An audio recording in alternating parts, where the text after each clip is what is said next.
السلام علیکم غائز، امید ہے کہ آپ لوگ سب خیریت سے ہوں گے۔ آج کا ہمارا ٹاپک ہونے والے ہیں سید امین القادری کا بیان، جس میں سید امین القادری عورت کا بیان دے رہے ہیں۔ آئیے سنتے ہیں، چلیے رولانے دینے والا بیان سنتے ہیں اور ویڈیو کو اسکپ نہ کرنا میرے بھائی۔ کے بعد اس کے قدموں میں جنت سمٹ آتی ہے۔ فرمایا الجنت تحت اقدام الامہاتکم، کہ جنت تمہاری ماؤں کے قدموں کے نیچے ہے۔ اور یاد رکھنا، جنت جو ہے وہ بتانے کی چیز نہیں ہے، جنت چھپانے کی چیز ہے۔ جنت کو جنت اسی لیے کہتے ہیں کہ وہ چھپا دی گئی ہے۔ جن کو جن اس لیے کہتے ہیں کہ وہ چھپی ہوئی مخلوق ہے۔ جن اور جنت کا مادہ ایک ہی ہے، تو جو جنت ہوگی وہ چھپی ہوئی ہوگی۔ ہمارے یہاں عورت کا دوسرا نام جنت ہے، اس لیے ہم عورت کو چھپا کر کے رکھتے ہیں۔ اللہ نے اپنی جنت بھی جو آسمانوں پر ہے وہ چھپا کے رکھی ہے۔ ہمارے یہاں عورت زمین کی جنت ہے، ہم نے اس کو بھی چھپا کر کے رکھا۔ دنیا دکھائی جاتی ہے، جنت نہیں دکھائی جاتی۔ جنت چھپی ہوئی، جنت کو جنت اسی لیے کہتے ہیں، اہل علم جانتے ہیں جنت کو جنت اسی لیے کہتے ہیں کہ وہ چھپی ہوئی ہے۔ سنو میری بہنوں، آج کل تو عورتیں کسی کے بھی ساتھ بیٹھتی ہیں، کسی بھی کے بھی سامنے بے پردہ جاتی ہیں۔ یاد رکھنا، یہ بھولا پن چھوڑو، پردے کے پابند بنو۔ دیور سے بھی پردہ، جیٹ سے بھی پردہ، خالہ زاد بھائی سے بھی پردہ، چچا زاد بھائی سے بھی پردہ، ماموں زاد بھائی سے بھی، سب سے پردہ کرو۔ ایک مرتبہ کسی نے پوچھا، امام ابن الجوزی اس حدیث کو لائے ہیں، توجہ سے سننا۔ پوچھا، یا رسول اللہ، کیا کوئی عورت کسی اجنبی مرد کے ساتھ کہیں بیٹھ سکتی ہے؟ کسی اجنبی مرد کے ساتھ کہیں بیٹھ سکتی ہے؟ آقا نے فرمایا نہیں، کوئی عورت اکیلے کسی مرد کے ساتھ نہیں بیٹھ سکتی۔ تو پوچھنے والے نے پوچھا، یا رسول اللہ، اگر وہ عورت نیک ہو اور جس کے ساتھ بیٹھے وہ مرد بھی نیک ہو، دونوں نیک ہو، تو دونوں نیک لوگ ایک کے ساتھ بیٹھ سکتے دوسرے کے ساتھ؟ اب آقا کا جواب سنو۔ آقا فرماتے ہیں، اگر کوئی عورت مریم کی طرح نیک ہو، جملے پہ توجہ کریں، حضور کی حدیث، لوگ کہتے ہیں مجھے میری بیٹی پہ بڑا فخر ہے۔ تیری بیٹی مریم ہے؟ کون ہے تیری بیٹی میرے بھائی؟ مجھے میری بیوی پہ بڑا اعتماد ہے۔ کیا ہے تیری بیوی مریم ہے؟ استغفر اللہ۔ سنو، جس کی شان میں قرآن کی 3 سورتیں بیان ہو رہی ہے، وہ سیدہ مریم، حضرت عیسیٰ کی امی۔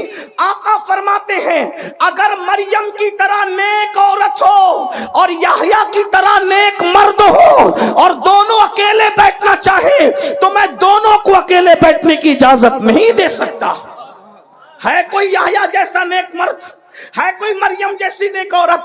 جب ان کو اکیلے بیٹھنے کی اجازت نہیں ہے تو یاد رکھنا بیٹیوں، اگر اپنے آپ کو جہنم سے بچانا ہے، پردے کی پابندی کرو۔ ابھی آپ لوگ اہل البیت کی بات پہ بڑا ناز کرتے ہو، کرنا بھی چاہیے، لیکن میں سوچتا ہوں یا اللہ، سیدہ فاطمہ کا ذکر کتنا سنتے ہو، کتنا سنتے ہو، کتنا سنتے ہو، مچلتے ہو، اپنے آپ کو ان کا غلام کہتے ہو، ان کی کنیز کہتے ہو، لیکن کیا یہ بھول گئے سیدہ پاک سیدہ فاطمہ الزہرا نے اپنے بچوں سے بھی اپنے سر کے بالوں کو چھپایا؟ ایک دن کسی نے امام حسن یا امام حسین سے کہا تھا، حضرت امام حسین کی بات مجھے یاد آتی ہے، حسین تیری ماں بہت نیک تھی، توجہ کرنا، تیری ماں بہت نیک تھی۔ امام حسین کی آنکھوں میں آنسو تھے، کہا تو نے سچ کہا، میری ماں کے وصال کے وقت میں صرف 7 سال کا بچہ تھا، لیکن اس عمر میں بھی میں نے اپنی ماں کے سر کے بالوں کو کبھی نہیں دیکھا۔ 7 سال کا بچہ ہے بیٹا، کہتے ہیں کہ میں نے اس عمر میں بھی اپنی ماں کے سر کے بالوں کو نہیں دیکھا۔